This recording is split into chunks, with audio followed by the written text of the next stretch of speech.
Hi மக்களே, எல்லோரும் எப்படி இருக்கீங்க? ரொம்ப நல்லா இருக்கீங்க நம்புறேன். நானும் ரொம்ப நல்லா இருக்கேங்க. கஸ்டமர் எர்டிகா ரிக்யூமெண்ட் கேட்டிருந்தாங்க. ஒரு 3 வண்டி ஷேர் பண்ணியிருந்தோம். அது புது வண்டி தான் வேணும், கிலோமீட்டர் கம்மியாக வேணும், எனக்கு பட்ஜெட்டுக்குள்ளே வேணும்ப்பான்னு சொல்லியிருந்தாங்க. அது ஒயிட்டு தான் நான் எடுப்பேன்னாங்க. எல்லாத்துலேயுமே செலக்ட் பண்ணி 3 வண்டி செலக்ட் பண்ணி அனுப்பிச்சு அதில் ஒரு வண்டி சூஸ் பண்ணாங்க. இந்த வண்டி நீங்கள் நாளைக்கு போய் பார்த்துருங்க தம்பின்னு சொல்லியிருந்தாங்க. நான் உடனே காலையில் 4 மணிக்கு திருச்சி கிளம்பி கஸ்டமர் வீட்டுக்கு போயாச்சுங்க வண்டி பார்க்குறதுக்கு. A to Z எல்லாமே செக் பண்ணிட்டேன். இருந்தாலும் அவங்களுடைய பிரதர் வரையினாங்க.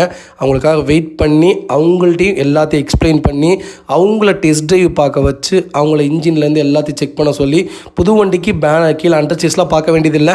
இருந்தாலும் நான் காமிச்சேன், எல்லாத்தையும் காமிச்சு வண்டி சொன்ன ஒரு வார்த்தை சொன்ன மாதிரியே இருந்துச்சு தம்பி. நாங்கள் 350 கிலோமீட்டர் மறுபடியும் அகைன் அங்கேருந்து வந்ததுக்கு அதே மாதிரியே கொடுத்துருக்கீங்க, ரொம்ப நன்றின்னு சொல்லியிருந்தாங்க. அட்வான்ஸ் பண்ணிட்டாங்க. புதன்கிழமை வண்டி டெலிவரி எடுக்கிறாங்கன்னு நினைக்கிறேன். இந்த வண்டிக்கு 85% லோனும் பண்ணி கொடுத்துட்டோம். ப்ரொஃபைல் கரெக்டாக இருந்தனால உடனே லோனும் ஆயிடுச்சு. உடனே 2 நாள்லேயே ப்ராசஸ் பண்ணுறோங்க. எவ்வளோ ஸ்பீடாக பண்ணுறோன்னு பார்த்துக்கோங்க. 5 நாள் 6 நாள்லாம் இல்லை, A to Z எல்லாத்தையுமே செக் பண்ண சொன்னேன். டயர்லேருந்து எல்லாத்தையுமே பார்த்துக்கோங்கண்ணான்னு சொல்லியிருந்தேன். ஏசி போட்டு காமிச்சிருந்தேன். லாங் ட்ராவல் ஒரு எனக்கு தெரிஞ்சு 1 கிலோமீட்டர் கூட ஓட்டிருக்க மாட்டார். வண்டி ஸ்டார்ட் பண்ணி ஒரு 100 மீட்டர் போனோடனே தம்பி சூப்பராக தம்பின்னு காரை திருப்பிட்டேன். இன்னும் கொஞ்சம் ஓட்டுங்கன்னு. இல்லை பரவாயில்ல நல்லா இருக்கு, நான் எங்கள் அண்ணன்ட்ட கூப்பிட்டு நான் சொல்லிக்கிறேன்னு சொல்லிட்டாரு. அந்த மாதிரி தாங்க நம்ம ஒவ்வொரு வண்டியும் பார்த்து தெளிவாக குவாலிட்டியாக கொடுப்போம். இதை விட ஒரு மாடல் 25 மாடல் ஒரு வண்டி இருந்துச்சு ஒயிட்டு. நான் சஜெக்ஷன் சொன்னேன். ஆனால் சார் என்னன்னா எனக்கு பட்ஜெட் இல்லை, எனக்கு இதுவே கொஞ்சம் ஜாஸ்தி, இருந்தாலும் உங்களுக்காக எடுக்கிறேன் அப்படிங்கிற மாதிரி சொல்லியிருந்தாங்க. அதனால நான் அந்த வண்டியை கம்பல் பண்ணல. இல்லாட்டி 25 சஜெக்ஷன் சொல்லியிருப்பேன்.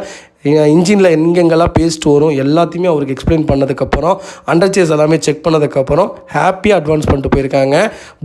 வர புதன்கிழமை கண்டிப்பாக இதோடைய டெலிவரி வீடியோ வரும். கண்டிப்பாக செக் பண்ணி பாருங்கள். இதே மாதிரி உங்களுக்கும் கார் எடுக்கணுமா, உங்களுடைய ரிக்யூமெண்ட் மட்டும் சொல்லுங்கள், மற்றதெல்லாம் நான் பார்த்துக்கிறேன். புது வண்டியாகவே எடுத்து கொடுத்துடலாம் கம்மியான கிலோமீட்டரில். இன்றைக்கி ஆன் ரோடு 12,43,000 வருது. ஆனால் நம்ம எவ்வளோ தெரியுங்களா கொடுத்துருக்கோம்?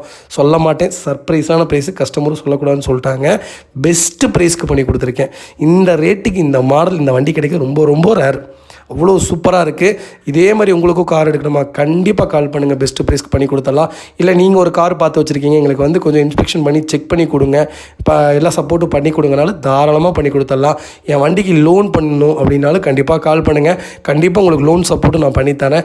காரை சம்மந்தப்பட்ட என்ன ஒரு என்கொயரிஸாக இருந்தாலும் கண்டிப்பாக இந்த நம்பருக்கு கால் பண்ணுங்கள். சடையாமல் சலிக்காமல் கண்டிப்பாக உங்களுக்கு நான் பதில் சொல்லுவேன். என்ன வண்டி வேணாலும் கேளுங்க, கண்டிப்பாக எடுத்துக்கலாங்க.